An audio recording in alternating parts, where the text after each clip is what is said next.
Video உங்களுக்கு எந்த விதத்தில் உதவியாக இருக்கும்? நீங்கள் பிஸ்னஸ் பண்ணும்பொழுது அந்த பிஸ்னஸை எப்படி அணுகிறது ஹெல்த்தியானது அப்படிங்கிறத நீங்கள் புரிஞ்சுக்கிறதுக்கு வசதியாக இருக்கும். ரெண்டாவது, நீங்கள் ஒருவேளை ஒரு பிஸ்னஸ் வைஸ் யாரோ ஒருத்தர்கிட்ட டீல் பண்ணுறீங்க அப்படின்னா அவர் ஒரு பிஸ்னஸ் மைண்டட் பர்சனா இல்லை மணி மைண்டட் பர்சனா அப்படிங்கிறத பிரிச்சறிகிறதுக்கும் உங்களுக்கு இந்த வீடியோ ரொம்பவே யூஸ்ஃபுல்லாக இருக்கும். அந்த ஸ்டோரியிலேருந்தே ஆரம்பிக்கலாம். ஒரு விவசாயிக்கு திடீர்னு சொல்லி ஒரு மேஜிக்கலான வாத்து கிடச்சிதான். அந்த வாத்து ஒவ்வொரு நாளும் தங்க முட்டை இட்டுக்கிட்டு இருந்துச்சு. அது கிடைச்சதுலேருந்து அவன் கொஞ்சம் கொஞ்சமாக வசதியாக ஆரம்பித்தான். கொஞ்ச நாள் ஆனவுடனே அவனுடைய மனசில் பயங்கரமான ஒரு பேராசை வர ஆரம்பிச்சது. இது ஒவ்வொரு நாளும் ஒவ்வொரு முட்டை தானே விடுது, நம்ம அதனுடைய வயிற்றை அறுத்து எடுத்து பார்த்தானா உள்ள நிறைய முட்டை இருக்குல்ல அப்படின்னு சொல்லி ஒரு நாள் அந்த வாத்தினுடைய வயிற்றை அறுத்து பார்த்தானா. பரிதாபம், அந்த வயிற்றுக்குள்ளே 1 or 2 தங்க முட்டை இருந்துச்சு.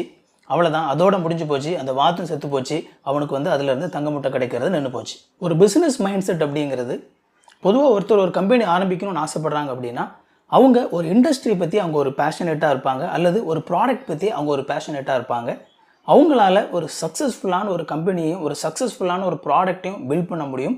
அதன் மூலமாக மக்களுக்கு நிறைய பிரயோஜனத்தை உண்டு பண்ண முடியும் அப்படின்னு சொல்லி அவங்க நினைப்பாங்க. இதுதான் பிஸ்னஸ் மைண்ட் செட். அப்படியே நம்ம மணி மைண்ட் செட்டுக்கு வந்தோம் அப்படின்னா மணி மைண்ட் செட்டோட பிஸ்னஸ் ஆரம்பிக்கிறவங்க பொதுவாக இந்த கம்பெனி ஆரம்பித்தா எனக்கு நிறைய பணம் கிடைக்கும், அல்லது எந்த கம்பெனி ஆரம்பித்தேன்னா என்னால் நிறைய பணம் ஈட்ட முடியும், இந்த அடிப்படையில் அவங்க ஒரு கம்பெனியை ஆரம்பிப்பாங்க. பொதுவாக மணி மைண்ட் செட்டோட கம்பெனி ஆரம்பிக்கிறவங்களுக்கு அவங்க எந்த இண்டஸ்ட்ரியில் இந்த பிஸ்னஸை பண்ணுறாங்க அல்லது எந்த ப்ராடக்ட் அவங்க ப்ரொடியூஸ் பண்ண போகிறாங்க அப்படிங்கிறத பற்றிலாம் எந்த ஒரு கவலையுமே இருக்காது. இதிலேருந்து எனக்கு எவ்வளவு பணம் கிடைக்கும் அப்படிங்கிற ஒரே ஒரு விஷயம் மட்டும்தான் அவங்களுடைய மைண்டில் இருக்கும். பொதுவாக பிஸ்னஸ் மைண்ட் செட்டோட பிஸ்னஸை அணுகக்கூடியவங்க புதுசாக ஒரு ப்ராடக்டை எப்படி கிரியேட் பண்ணலாம் அப்படிங்கிறத யோசிப்பாங்க. மக்களுக்கு என்ன தேவை இருக்குது, இந்த தேவையினுடைய அடிப்படையில் எப்படி மக்களுக்கு உதவி செய்கிற மாதிரியான ஒரு ப்ராடக்டை கண்டுபிடிக்கிறது, இதுதான் பொதுவாக பிஸ்னஸ் மைண்ட் செட்டில் இருக்கக்கூடியது. அது மட்டும் இல்லாமல் ஏற்கனவே ஒரு ப்ராடக்ட் இருந்தனாலும் அந்த ப்ராடக்டை எப்படி நம்ம இன்னும் இம்ப்ரூவ் பண்ணலாம் அப்படிங்கிற விஷயத்தை பற்றி யோசிப்பாங்க. அதுக்காக நிறைய திங்க் பண்ணுவாங்க, நிறைய லேர்ன் பண்ணுவாங்க. இந்த மாதிரி பிஸ்னஸ் மைண்ட் செட் உள்ளவங்க இருப்பாங்க. ஆனால் நம்ம அப்படியே மணி மைண்ட் செட் பக்கம் வந்தோம் அப்படின்னா அவங்களுக்கு புதுசாக எந்த ஒரு ப்ராடக்ட்டையும் கண்டுபிடிக்கிறதுல பெரிய அளவில் விருப்பம் இருக்காது. அவங்களுக்கு ரொம்ப நேரம் யோசித்து நிறைய ரிசர்ச் பண்ணி நிறைய திங்க் பண்ணி ஒரு ப்ராடக்டை கண்டுபிடிக்கிறதெல்லாம் அவங்களுக்கு பெரிய அளவில் விருப்பம் இருக்காது. அவங்க எப்படி பார்ப்பாங்க அப்படின்னா மார்க்கெட்டில் எந்த ப்ராடக்ட் நல்லா விற்றுக்கிட்டு இருக்குது, இதில் நம்ம எதை காப்பி அடித்தோம் அப்படின்னா நம்ம சீக்கிரமாக அதை டூப்ளிகேட் பண்ணி அதை மக்களுக்கு நிறைய விற்று அதுலேருந்து நிறைய காசு பார்க்கலாம்.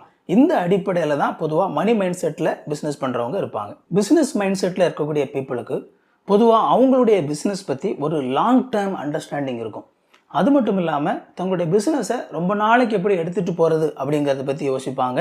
அவங்களுடைய லாங் டேர்ம் சக்ஸஸுக்காக ஷார்ட் டேர்மில் இருக்கக்கூடிய ஒரு சில லாபத்தை கூட அவங்க சாக்ரிஃபைஸ் பண்ணுவாங்க.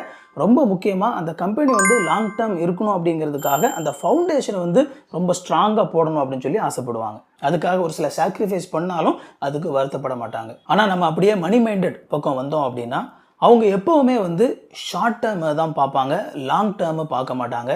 எவ்வளவு குயிக்காக நான் பணம் சம்பாதிக்க முடியும், எவ்வளவு குயிக்காக என்னால் அதிகமான பணம் சம்பாதிக்க முடியும் அப்படிங்கிற விஷயத்தை தான் யோசிப்பாங்க. அவங்க லாங் டேர்மில் அது கம்பெனிக்கு எந்த விதமான பாதிப்பை ஏற்படுத்தும், அது சரியான விதத்தில் கம்பெனியினுடைய ஆப்ஜெக்டிவாக நடத்தி கொண்டு போகிறதுக்கு ஹெல்ப் பண்ணுமா அப்படிங்கிறத பற்றிலாம் யோசிக்கவே மாட்டாங்க. அவங்களுடைய லாங் டேர்ம் சக்ஸஸுக்காக எதையுமே சாக்ரிஃபைஸ் பண்ணுறதுக்கு அவங்களுக்கு விருப்பமே இருக்காது. ரொம்ப முக்கியமாக லாபம் அப்படிங்கிற விஷயத்தில் கொஞ்சம் கூட குறையக்கூடாது. அவங்களுக்கு இப்போ எனக்கு எவ்வளவு லாபம் கிடைக்கும் அப்படிங்கிற விஷயத்தில் தான் அவங்க முழு கான்சென்ட்ரேட் பண்ணி பார்ப்பாங்க. இந்த வீடியோ பிடிச்சிருந்தோம்னா அந்த வீடியோ லைக் பண்ணுங்க. இது வரைக்கும் சேனலை சப்ஸ்கிரைப் பண்ணல அப்படின்னா சேனலை சப்ஸ்கிரைப் பண்ணிக்கோங்க.